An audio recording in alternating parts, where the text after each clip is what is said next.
a hallelujah in the presence of my enemies. I raise a hallelujah louder than the unbelief. I raise a hallelujah.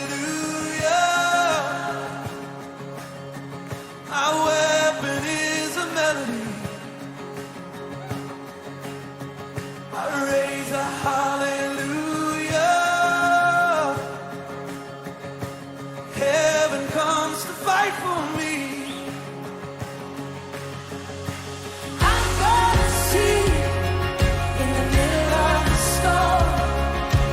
Louder and louder, you're gonna hear my praises roar. Up from the ashes, hope will arise. Death is defeated, the King is alive.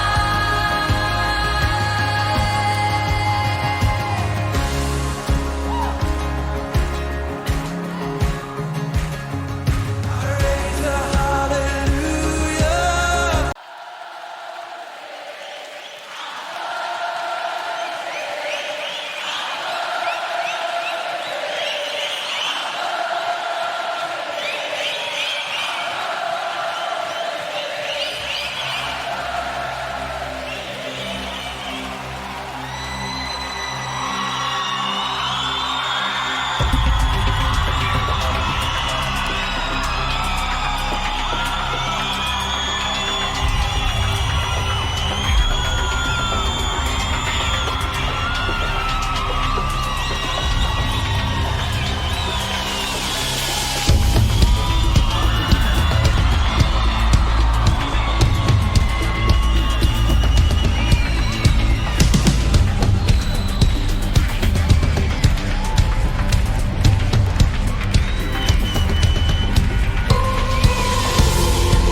A paz do Senhor a todos, sejam bem-vindos a mais uma live. Essa semana a gente vai estar com um tema super interessante, então eu já convido você agora a clicar em compartilhar, convide todos os seus amigos para estar conosco. Nessa semana nós vamos ter o tema de Apocalipse, é um tema que eu tenho certeza que o Senhor vai ministrar muito aos nossos corações, tirar muitas de nossas dúvidas e fortalecer cada vez mais a nossa fé.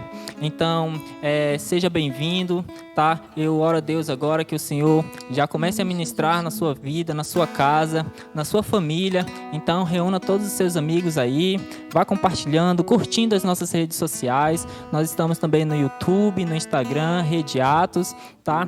E nesse momento eu queria agora pedir que você abaixe sua cabeça. Nós vamos iniciar com uma oração, entregando esse momento ao Senhor. Amém? Senhor, meu Deus e meu Pai, nós te agradecemos, Senhor Deus, por mais este momento aqui, que nós possamos te louvar e te adorar e engrandecer ao teu santo nome, Senhor, reconhecendo que só Tu és o Senhor da nossa vida, és o motivo, Senhor Deus, de que nós estarmos aqui se alegrando em mais este momento, Senhor. Nós entregamos esse momento a Ti e pedimos para que o Senhor venha ministrar a cada pessoa que está dedicando, tirando um tempo, Senhor, para assistir essa live, Senhor. Que o Senhor entre nas casas e que o Senhor possa ministrar os corações, Senhor. Senhor, nós te pedimos que o Senhor venha se fazer presente nesse momento, que nós possamos te louvar e te adorar, te dar sempre o nosso melhor e engrandecer o teu santo nome. É o que pedimos e te agradecemos, em nome de Jesus. Amém. Vamos louvar o Senhor e adorar.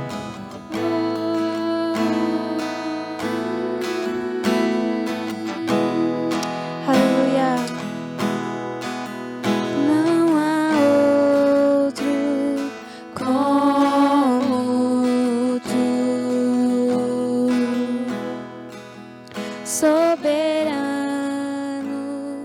e fiel, não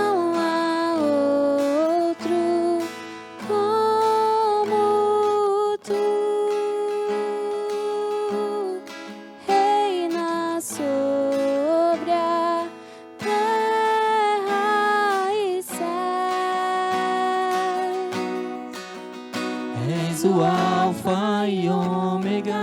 Início e fim, és o ar que eu respiro.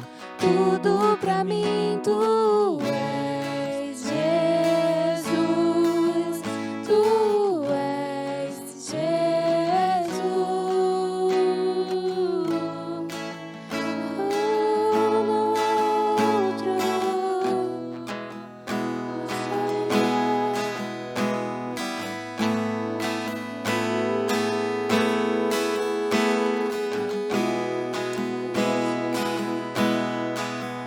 Não há outro como tu,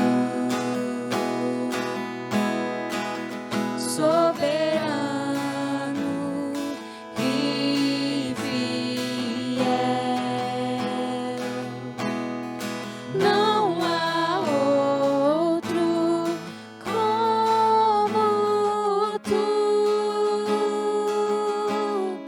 reina sobre a terra e céus. És o Alfa e o Ômega, início e fim. És o ar que eu respiro.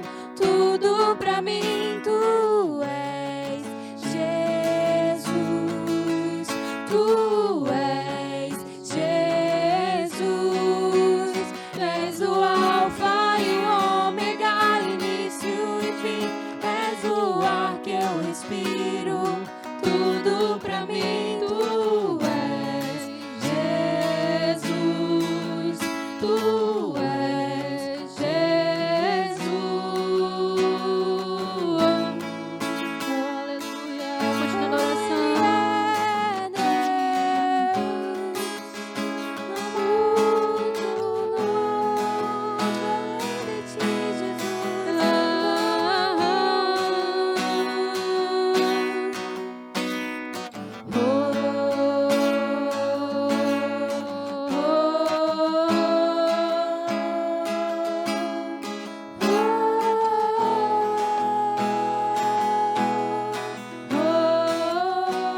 És o Alfa e Ômega. És o Alfa e o Ômega, início e fim. És o ar que eu respiro. Tudo pra mim, tu és Jesus. Tu és Jesus. Tu és o Alfa e o Ômega, início e fim. És o ar que eu respiro. Tudo pra mim, tu és Jesus. Tu és Jesus. Aleluia.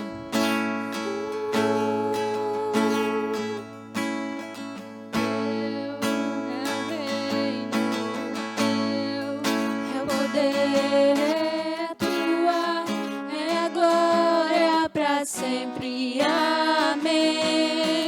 Teu é o reino, teu é o poder, é a tua, é a glória pra sempre. Amém. Teu é o reino, teu é o poder, é a tua, é a glória pra sempre. Amém. Teu é o reino, teu é o poder, é a tua, é a glória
suave vem, estabelece o teu reino nos lares, nos hospitais. Aleluia, Visita, Deus, os oprimidos, os cansados, os desesperançosos. Deus, vai quebrando os jugos. Alegria, alegria, Deus. Estabeleça o teu reino, estabeleça o teu Deixa reino. vir o céu.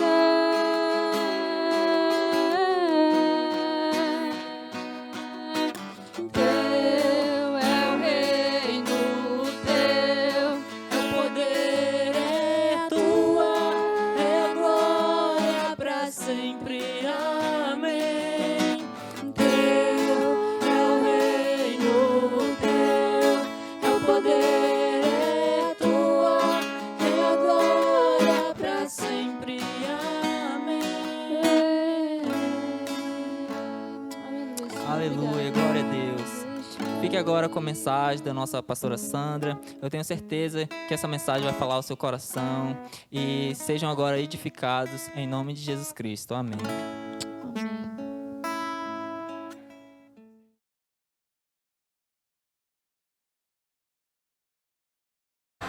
Olá, Jovem Atos, mais uma vez junto com vocês. Olá, meus queridos, eu espero que vocês estejam bem.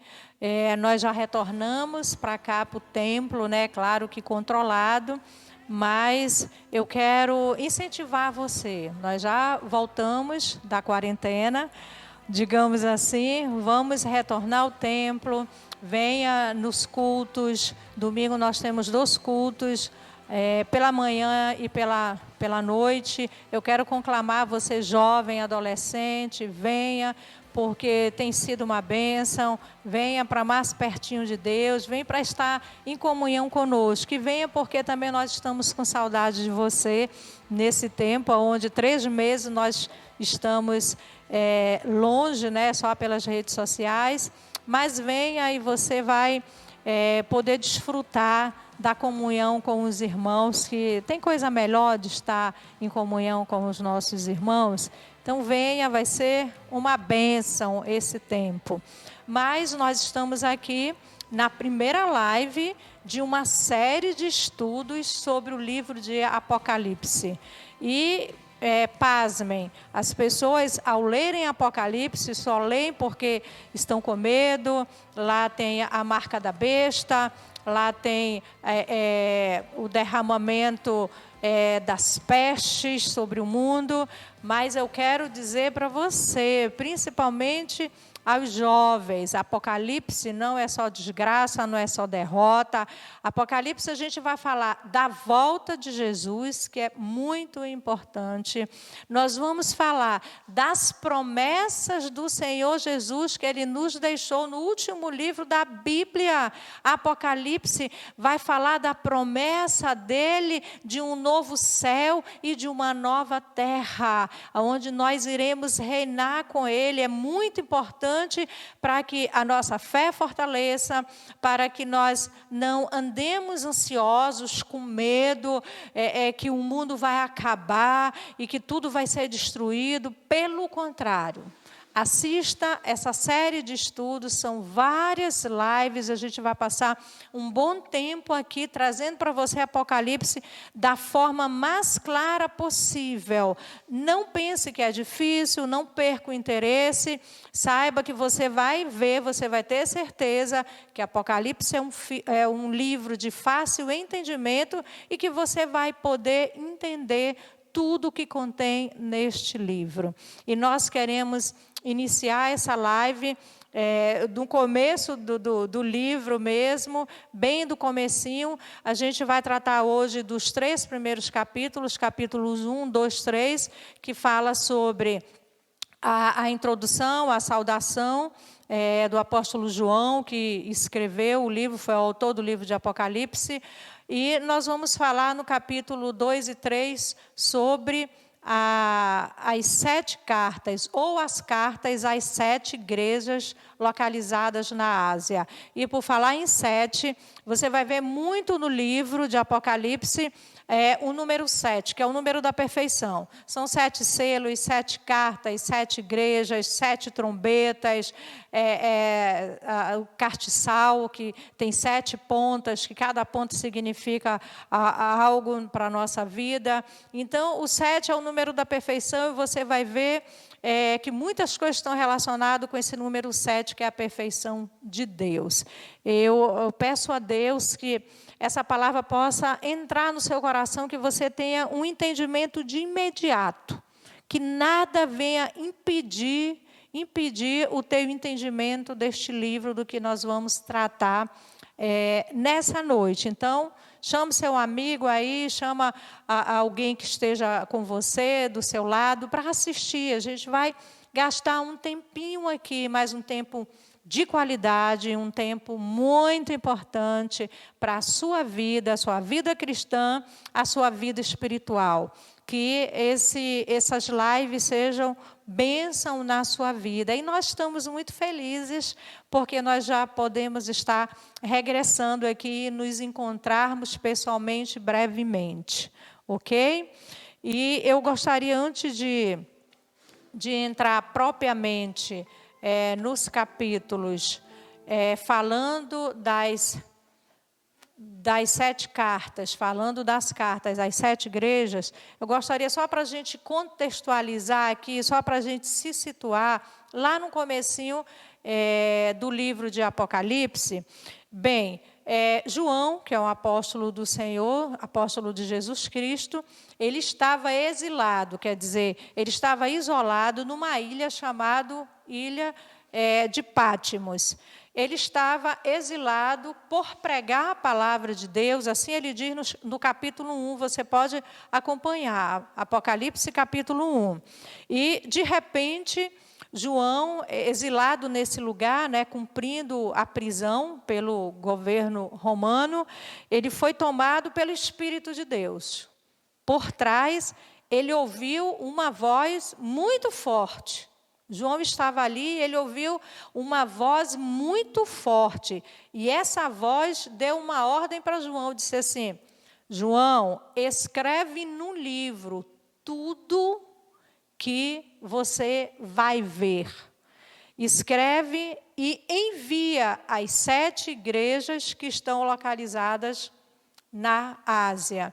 A ilha de Pátimos ficava localizado bem pertinho ali das 7 igrejas. E as 7 igrejas, uma ficava bem perto da outra. Segundo os estudiosos, em 500 quilômetros se percorria todas as igrejas. E a ilha de Pátimos ficava bem próximo. E essas igrejas que o Senhor Jesus Cristo deu a ordem para que João escrevesse tudo o que ele fosse ver, tudo que Jesus fosse revelar ali para ele, porque Apocalipse significa revelação. Ele disse: escreve tudo e manda para essas 7 igrejas, que é a igreja de Éfeso, Esmirna, Pérgamo, Tiatira, Sardes, Laodiceia e Filadélfia. São as 7 igrejas que contêm o início do livro de Apocalipse. E João ainda, ao receber essa revelação, ele diz no capítulo 1, quando ele se virou, quando ele se voltou para ver quem estava falando com ele, ele viu 7 candelabros. Candelabros é aquele símbolo, cristão. 7 candelabros, esses candelabros eram de ouro, e ele viu também em pé, no meio desse candelabro, ele percebeu, João, ele viu que alguém andava no meio desse candelabro. E era alguém semelhante ao Filho do Homem, ele falou. Era semelhante a Jesus Cristo. E esse ser, esse homem, andando no meio dos candelabros, queridos, significa a presença de Deus. Candelabro e esse ser espiritual que é Jesus Cristo, ele viu, ele não parado ali no candelabro, mas ele percebeu, ele viu claramente que Jesus andava no meio do candelabro. E o que significa andar no meio do candelabro? Significa que Jesus está presente no meio da igreja. Significa que Ele anda no meio da igreja. Significa que quando nós nos reunimos, sim, no culto, quando nós nos reunimos para nós buscarmos a Deus, significa que não só Jesus está presente naquele lugar, mas que Jesus, Ele passeia no meio da sua igreja. Ele passeia no meio de nós. E João ainda viu o seguinte, queridos, que na mão direita de Jesus Cristo havia 7 estrelas. E o significado dessas 7 estrelas são os 7 anjos e as 7 igrejas. Esse é o significado dessas 7 estrelas. Você está percebendo? Você está tendo entendimento que Apocalipse não é tão difícil assim? João, ele viu tudo isso.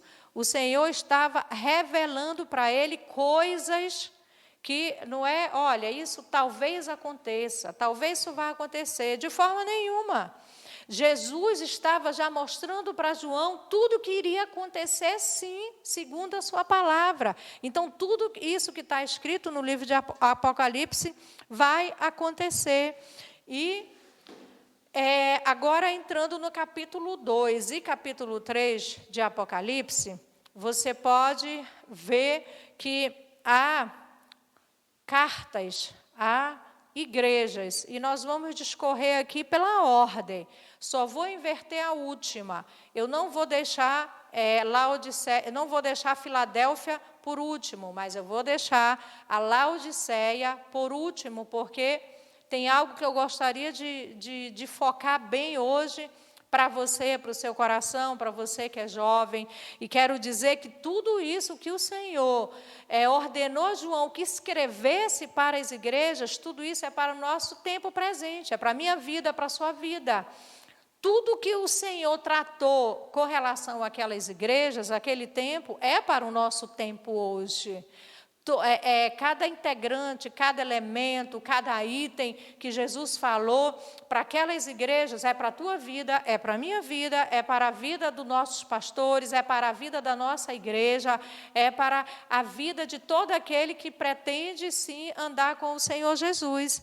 Então, aquiete seu coração aí, fique assim, ansioso, mas ansiedade no sentido de, sabe, querer saber mais, querer conhecer, o que significa cada igreja, o que significa essas cartas, por que o Senhor quis dessa forma. Então, João, ele começa a ver ali, ele começa a contemplar, ele começa a participar, porque o Senhor Jesus começou a revelar tudo para João. Mas eu quero dizer que em todas as 7 cartas, o Senhor Jesus, ele começa dessa forma. Ele diz, eu conheço, eu sei. Ele diz, eu te conheço.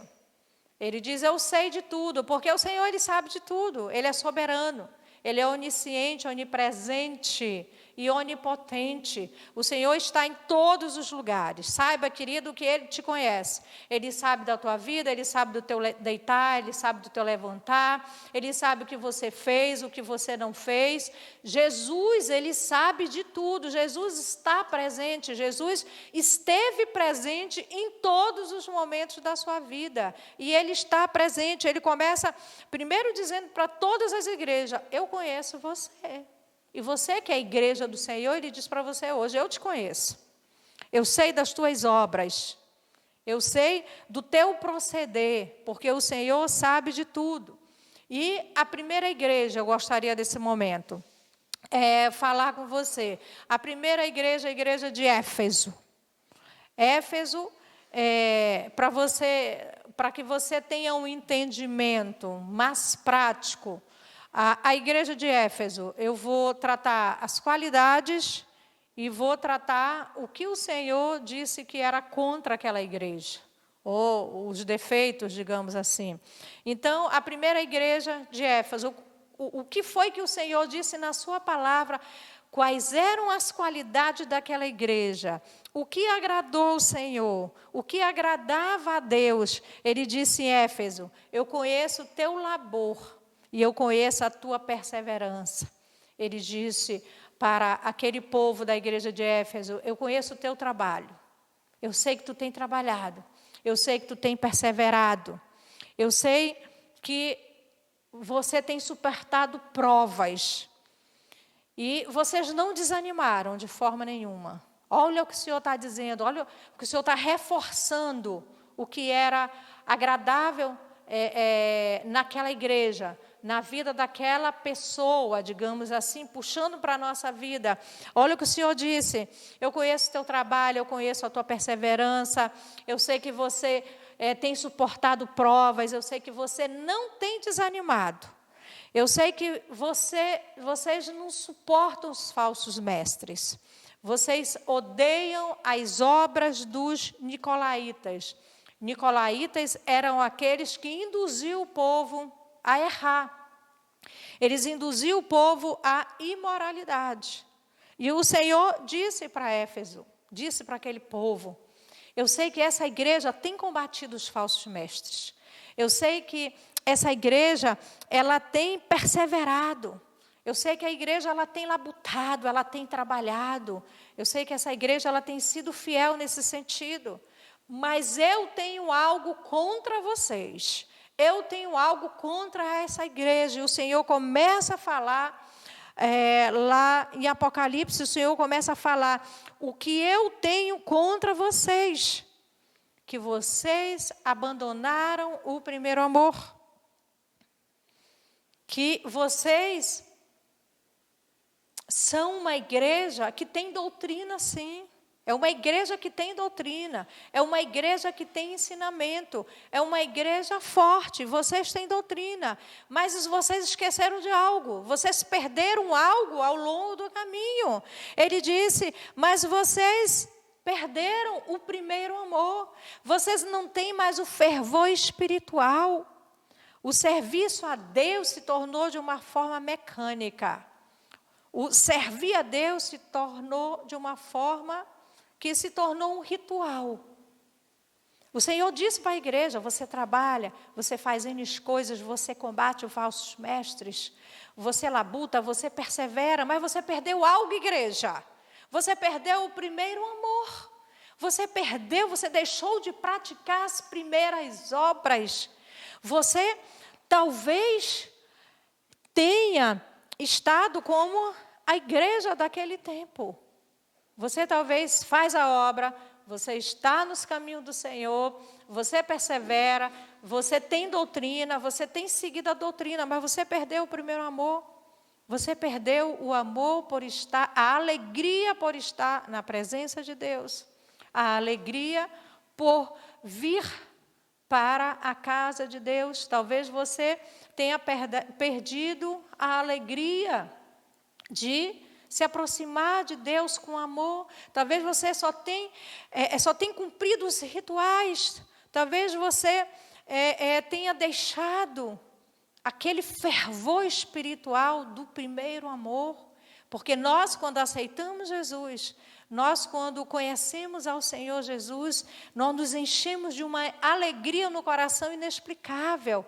Nós queremos fazer tudo para o Senhor, nós queremos evangelizar o mundo, nós queremos trazer toda a nossa família para Jesus, nós temos alegria, nós celebramos, nós nos arrumamos, nós nos produzimos para vir para a casa de Deus. Agora, jovem, eu quero perguntar para você, talvez você esteja assim, você tenha perdido o primeiro amor, ou você tem a alegria de estar na casa de Deus, ou você vem porque talvez os teus pais te obrigam, os teus pais ficam insistindo para você vir para a casa de Deus, você vem forçado, talvez você não tenha mais prazer em ler a palavra de Deus, talvez você não tenha mais prazer em conhecer mais as coisas de Deus, mas conhecer espiritualmente. E o Senhor disse para aquela igreja, a primeira igreja de Éfeso: eu sei todas as qualidades de vocês, mas eu tenho algo contra vocês, que vocês perderam o primeiro amor. E quando nós perdemos o primeiro amor, nós ficamos sem alegria de servir ao Senhor. Nós encaramos ou a obra, nós encaramos o momento de vir, de estar com o Pai. Aquele momento especial, nós deixamos de ser especial e aquilo se torna como um fardo para nós, como uma obrigação. E o Senhor disse isso exatamente para a igreja em Éfeso. A segunda igreja que o Senhor vai pedir para João, ordenar João escreve para a segunda igreja, depois de Éfeso, é a igreja de Esmirna. E o que o Senhor fala das qualidades de Esmirna? Ele disse: eu sei que vocês têm muita aflição, eu sei que vocês são pobres. O Senhor estava dizendo que aquela igreja ela sofria muita perseguição. Eles eram muito perseguidos. E eles eram pobres financeiramente, eles não tinham riquezas, eles não tinham muita prosperidade, digamos assim, coisas mesmo seculares, coisas, bens materiais. O Senhor disse: eu sei de tudo isso, que vocês não têm dinheiro, riqueza, eu sei que vocês têm sofrido muitas aflições, muitas perseguições, mas eu quero dizer para você, o Senhor falando, vocês são ricos. Por que o Senhor disse vocês são ricos para Ele? Porque o Senhor não estava focando nas riquezas terrenas, materiais. Ele estava dizendo que aquele povo era rico para com Deus. Aquele povo tinha uma prosperidade espiritual para com Deus e aquilo agradava ao Senhor Jesus. Aí, interessante que o Senhor ele fala na contramão do mundo. Olha, o homem vê que essa riqueza era muito pobre, mas Jesus estava vendo que era uma igreja muito rica, uma igreja abastada. E essa igreja sofria muito com as perseguições. E o que o Senhor falou contra essa igreja? Eu pergunto, você jovem que está acompanhando pela sua Bíblia, o que o Senhor falou para essa segunda igreja que ele era contra? Nada. Ele não falou nada que era contra a igreja de Esmirna. Ele só disse que conhecia, sabia do coração, sabia do proceder, sabiam que eles não tinham todas essas riquezas, sabiam que eles estavam sofrendo muito com perseguições. Mas o Senhor disse: mas comigo vocês são ricos. Então, jovem, o que você entende? Não é porque você aceitou Jesus, querido, que agora é tudo bênção, é tudo maravilha. Agora você vai comer do bom e do melhor dessa terra. Não é bem assim. Ao olhar a vida da igreja de Esmirna, né, com pobreza material, mas riqueza espiritual, nós entendemos que no mundo sim nós teremos aflições, como o Senhor fala na sua palavra. Mas ele diz: eu venci o mundo, tem de bom ânimo, não desistam, perseverem, permaneçam na doutrina que o Senhor lhe ensinou, permaneçam na fé em Cristo Jesus, porque você é rico para com Deus. E nós somos ricos para com Deus, então saiba que Ele se agrada. E Ele não falou nada contra a igreja, Ele não disse: eu sou contra você por causa disso, mas Ele exaltou isso e deu esse consolo, reafirmou, deu essa revelação para a igreja de Esmirna: vocês são ricos, e é isso que é o mais importante para nós nessa terra. Não que os bens materiais não sejam importantes, mas Mateus 6,33, buscar primeiro o reino de Deus e tudo vai ser acrescentado na sua vida. A terceira igreja que o Senhor fala para João, que revela para João, é a igreja de Pérgamo. E quais são as qualidades dessa igreja de Pérgamo? Pérgamo: eu sei onde habitas, eu sei aonde você vive, eu sei aonde você mora. E aonde você mora está instalado o trono de Satanás, mas permanece fiel. Olha o que o Senhor disse para a igreja de Pérgamo. A qualidade: eu sei onde você habita, eu sei onde você mora. E lá está instalado o trono de Satanás. Você imagina o que é viver num lugar, num ambiente aonde estava também convivendo com perseguições com relação a doutrinas do mal, doutrinas contrárias. Você imagine o que é você morar ali aonde se evoca o mal.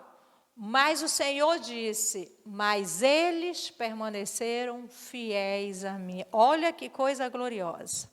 Aí eu pergunto para você, jovem, eu pergunto para mim mesma, eu tenho permanecido fiel ao Senhor apesar de todo o mal desse tempo?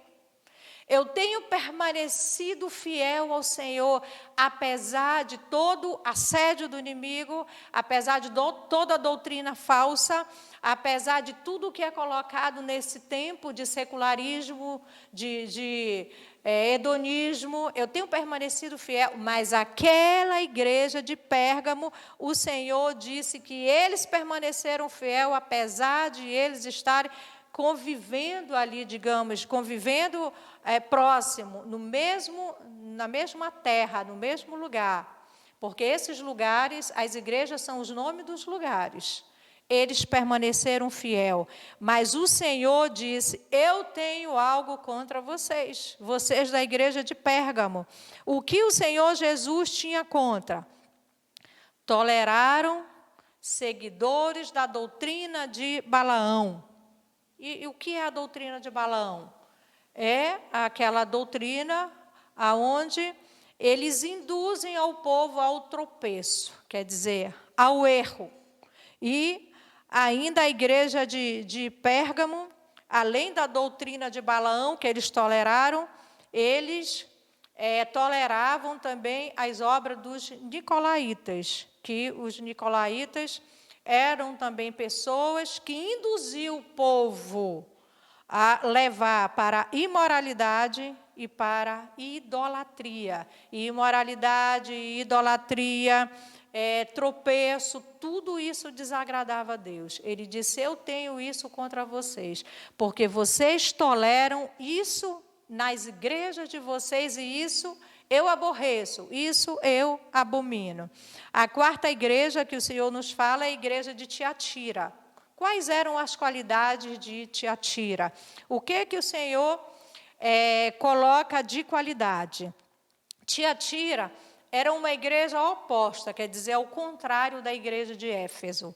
Nós vimos que a igreja de Éfeso, eles tinham perdido o primeiro amor, mas Éfeso tinha algo de qualidade que nós falamos aqui. Éfeso, ele tinha doutrina. Éfeso, eles eram firmes. Éfeso, eles conheciam a palavra de Deus. E a igreja de Tiatira, eles eram justamente ao contrário.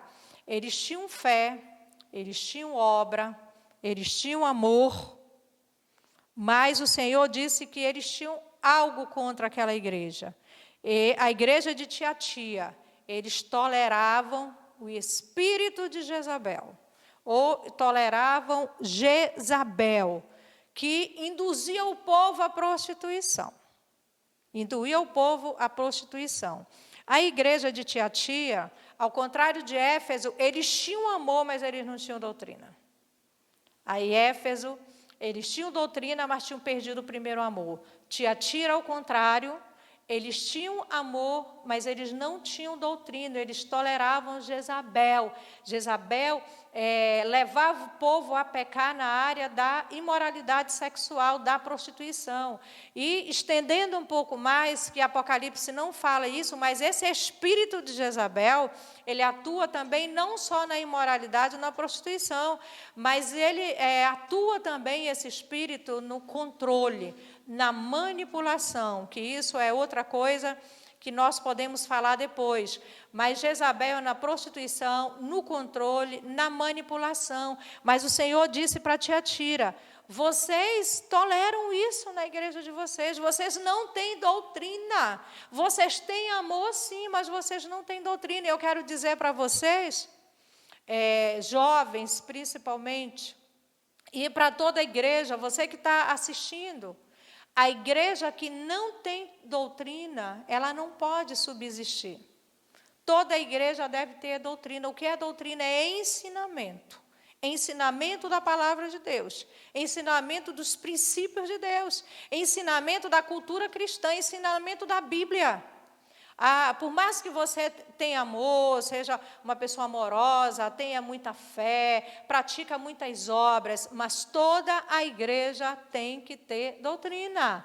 Jovem, todos os jovens, todos os adolescentes, nós precisamos ser ensinados de uma forma que agrada a Deus. Nós não podemos viver de uma forma com uma liberdade sem limite, mas toda a igreja tem que ter doutrina, e o Senhor duramente observou isso na igreja de Tiatira, que eles toleravam a Jezabel, que levava à prostituição, e nós não temos que tolerar. Nós temos que repreender, nós temos que combater isso segundo a palavra de Deus. E a quinta igreja de Sardes. Quais foram as qualidades que o Senhor disse para aquela igreja? Era uma igreja avivada, era uma igreja famosa, era uma igreja de grande reputação, é uma igreja com um culto vibrante. Eu acho que essa igreja deveria ser igual aos nossos cultos de jovens, né? Culto de adolescente. A gente pula, a gente grita, a gente adora, a gente chora, a gente celebra.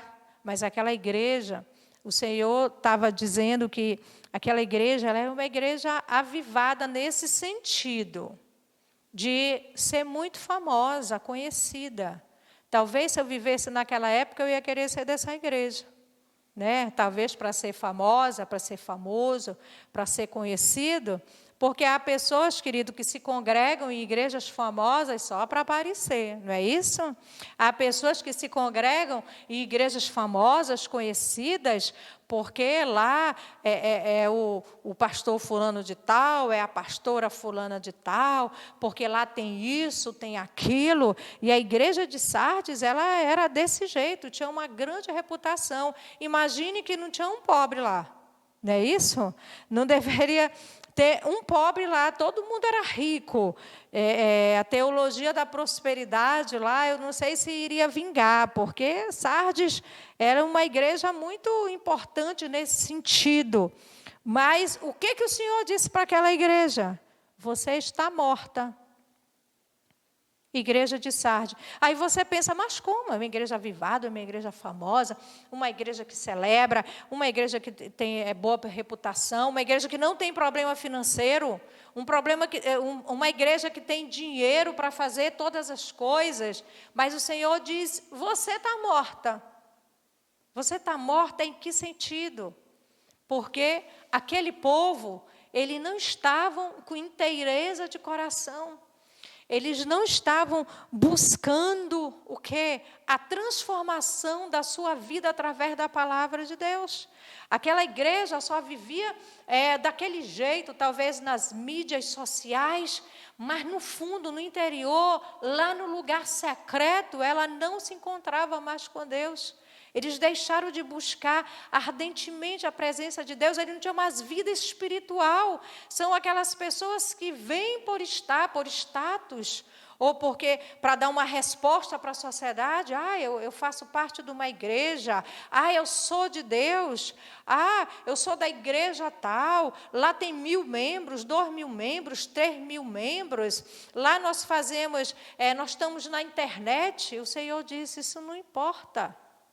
Isso não importa, vocês estão mortos espiritualmente. Não adianta você ser famoso nesse mundo, você tem que ser famoso com Deus. Você tem que ser famoso com a presença de Deus. O que interessa para nós é o que Deus fala sobre nós, é o que Deus pensa sobre nós. Não é se você cumpre ritual, não é se você está na melhor igreja, não é se aquela igreja é grande, não é se você está numa multidão, não é se aquela igreja arrasta uma multidão de pessoas, não é se naquela igreja tem cantores famosos, não é isso. O que importa é a tua intimidade com Deus. O que importa é que você faça a diferença no reino espiritual. O que importa quando você abre a tua boca, meu irmão, o louvor está subindo e Deus está recebendo aquele louvor, aquela adoração. O que importa é quando você abre a sua boca para orar a Deus, o Senhor considera a tua oração e não ser uma igreja de aparência. E o Senhor falou para aquela igreja você está morta espiritualmente. E a sexta igreja, a gente está quase chegando no final. Eu disse para você que eu ia trocar, eu ia falar da sétima no 6. Na sexta, que é a Filadélfia, e vou deixar a Laodiceia para o final. A igreja de Filadélfia, só qualidades, né, queridos? Só qualidades. O Senhor não falou nada de ruim, nada de mal, não falou nada contra a igreja de Filadélfia. Ele disse, olha, Filadélfia, olha, meu povo, eu sei que você tem pouca força, mas você obedeceu a palavra do Senhor. Você não negou o nome de Deus. Você foi perseverante. Guarde o que você tem para que ninguém roube a tua coroa. Você tem uma porta aberta que eu tenho colocado diante de ti e que ninguém pode fechar. Olha que maravilha. Que maravilha naquele grande dia. O Senhor disser isso para nós. O que ele disse para a igreja de Filadélfia, ele não disse nada contrário à conduta cristã daquela igreja. Ele disse, eu sei que você tem pouca força, mas você tem perseverado. Eu sei que você tem batalhado, você não negou o nome do Senhor Jesus. Ele diz, ele reforça mais, ele incentiva, guarda o que tu tens, para que ninguém roube a tua coroa.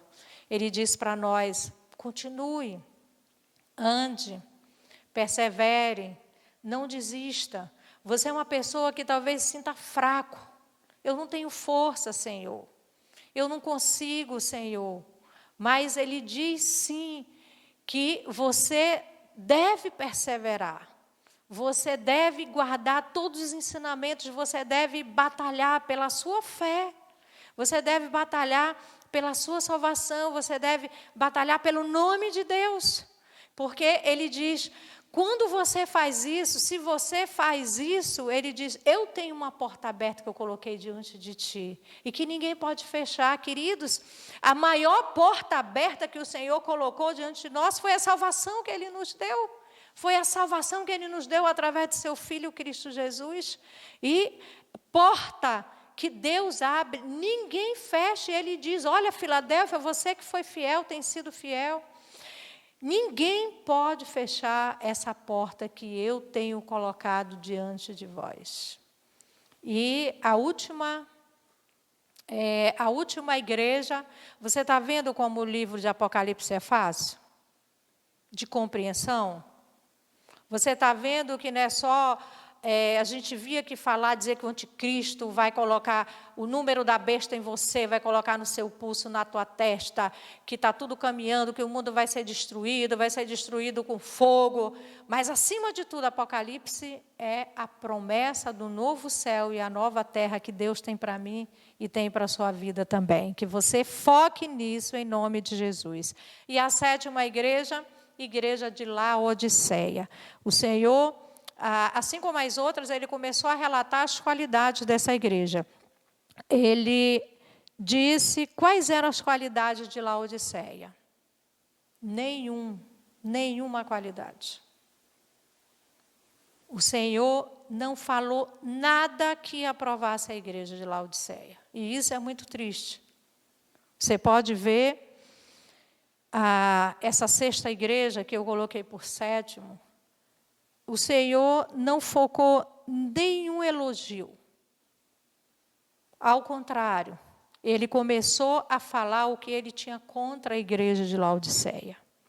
Ele disse, é uma igreja muito autoconfiante, quer dizer, confiava em si mesmo, confiava nela, confiava no homem, confiava que eu não preciso de nada, porque eu tenho tudo.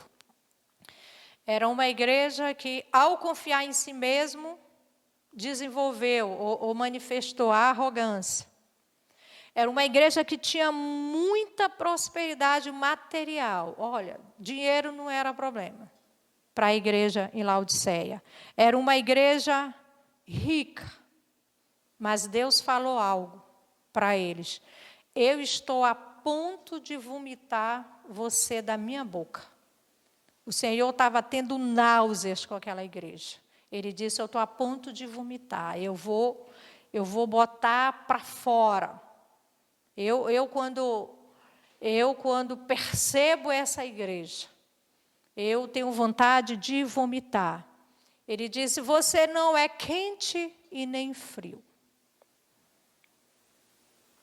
Você é uma igreja morna. Não é quente nem frio. Você é uma igreja morna.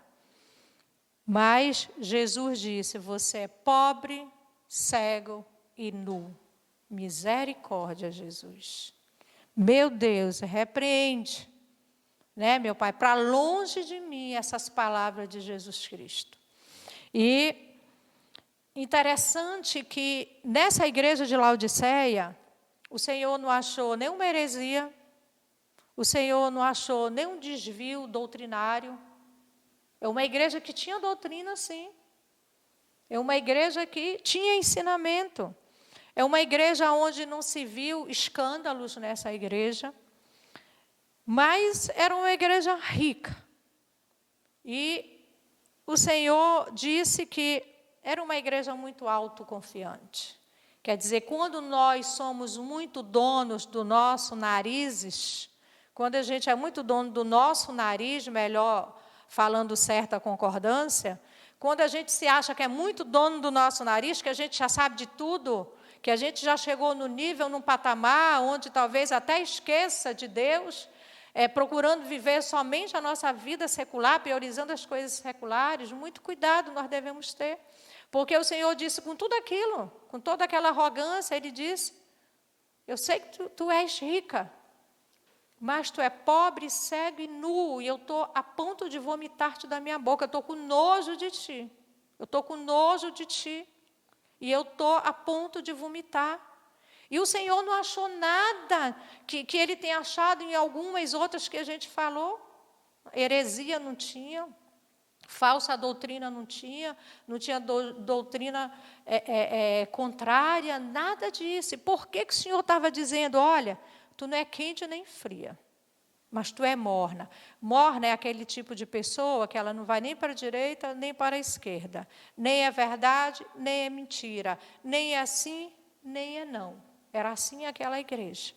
E o que faltava para aquela igreja? O Senhor estava requerendo naquela igreja. Falta fervor espiritual.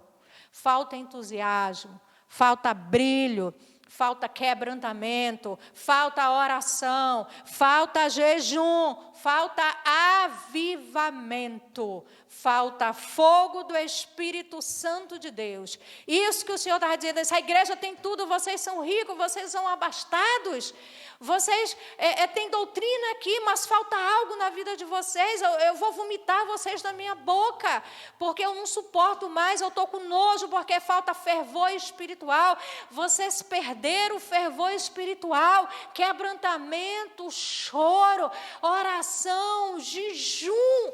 Falta avivamento na vida de vocês, falta fogo do Espírito Santo, falta vocês ser cheios do Espírito Santo. Era isso que Jesus tinha contra a igreja de Laodiceia. Agora, vamos puxar. Eram essas 7 igrejas. Acabou Apocalipse capítulo 1, 2, 3. Eram essas 7 igrejas. Vamos puxar agora para a nossa vida, para o pessoal. Vamos puxar para a nossa vida com Deus, a nossa vida cristã. Como está a tua vida, meu irmão? Como está a tua vida, minha irmã? O que nós possamos tirar de elementos para a nossa vida, de qualidades, mas também o que nós possamos agora pedir do Espírito Santo para trazer à nossa memória aquilo que é preciso mudar na nossa vida.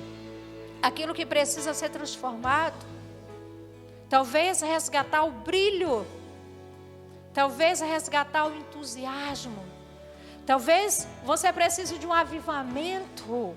nesse momento. Então vamos buscar por um avivamento, vamos orar por um avivamento, vamos clamar, porque o avivamento, queridos, não é eu chamar uma pessoa para a igreja e pregar e jogar óleo na tua cabeça e você cair pelo chão e você sair correndo, virando cambalhota. Avivamento não é isso. O avivamento começa com você. O avivamento começa interiormente, no meu coração, no coração de cada um de nós. Avivamento começa nós, primeiro só nós e Deus, só nós e o Espírito Santo. Avivamento é se arrepender pelos pecados. Avivamento é buscar em oração perdão do Senhor. Avivamento é chorar na presença de Deus, porque você está ali com um Deus poderoso que é teu Pai e que vai te levar para o céu, porque isso é promessa dele. Nós precisamos de um avivamento na nossa vida. E eu quero incentivar você, eu quero instigar você, busque esse avivamento. Avivar é você passar aquele pincel que é lumicolo, aquele pincel que é colorido, você passar em cima de algo escrito e dar uma vida. O que é avivamento? É voltar à vida, é sair da mornidão espiritual. Avivamento é tomar lado, é você, eu estou do lado de Deus. Avivamento é você buscar ali, Senhor, eu quero voltar a praticar as primeiras obras na minha vida. Eu quero ser diferente. Eu quero ser um cristão diferente. Eu quero que o Senhor resgate o primeiro amor, lá que Éfeso perdeu. Eu quero que o Senhor resgate, meu Pai, as doutrinas cristãs. Eu quero que o Senhor resgate na minha vida esse brilho, esse entusiasmo de estar na Tua presença, de querer fazer o melhor para Ti, de querer agradar o Teu coração. Isso é avivamento. E eu queria nesse momento orar, como é de praxe, de costume, mas eu queria que você fizesse hoje a segunda oração mais importante, que a primeira oração mais importante, eu acredito que é quando a gente aceita Jesus, entrega a sua vida para Jesus. Eu acredito que essa é a oração mais importante da nossa vida, é quando a gente se debruça diante do Senhor e entrega a nossa vida. Então faça a sua segunda oração mais importante. Peça avivamento do Espírito na sua vida. Peça batismo com o Espírito Santo. Peça o fruto, manifestação dos frutos do Espírito na sua vida. Diga, Senhor, pós-pandemia, Senhor, eu vou ser diferente. Pós-pandemia, eu vou ser um crente avivado. Eu vou ser uma pessoa avivada na minha vida. Vamos orar nesse momento. E eu quero incentivar você a ainda assistir todas as outras lives, porque é conteúdo, como eu falei, de qualidade para a sua vida. Aqui você vai aprender muitas coisas importantes para o seu dia a dia. Para a sua vida, jovem, que você ainda tem uma caminhada muito grande pela frente. Foi um prazer estar com vocês. Vamos orar nesse momento, vamos fazer uma oração sincera ao Senhor de coração. A oração, Senhor Jesus, eu sei que o Senhor está no meio de nós, eu sei que o Senhor está aqui, eu sei que o Senhor ouve essa oração nesse momento, porque nós sabemos que o Senhor não é surdo, que o Senhor está no meio de nós. Pai, tudo isso que foi falado, Senhor, nos perdoa pelos nossos pecados. Nos perdoa talvez pela nossa frieza, meu Pai. Nos perdoa porque na nossa caminhada nós temos perdido algumas coisas de Ti, meu Pai. Perdoa porque pelas lutas, meu Pai, pelas provações, talvez nós temos deixado o primeiro amor. Meu Pai, talvez nós estejamos mornos, mas, Pai, em nome de Jesus nessa hora, Pai, pedimos que o Senhor venha resgatar tudo que nós perdemos ao longo da caminhada. Senhor, que o Senhor nos avive, meu Pai, precisamos de um avivamento, meu Pai. Aviva a tua igreja, aviva esse irmão que está assistindo, aviva essa família, aviva a minha vida, derrama sobre nós um avivamento, meu Pai, nós precisamos disso, Senhor. Aviva-nos, Senhor, aviva a tua obra no meio dos anos, como diz na tua palavra em Abacuque, meu Pai. Fica conosco. conosco, meu Pai. Gera em nós uma fome e uma sede da Tua palavra e da Tua presença. Meu Pai, eu profetizo que essa geração de jovens da nossa igreja, da nossa área, meu Pai, será uma geração do avivamento nessa área, em nome de Jesus. Amém. Eu agradeço, me despeço de vocês com um carinho muito especial. Fiquem com Deus, que Deus abençoe a vida de cada um. Amém, querido.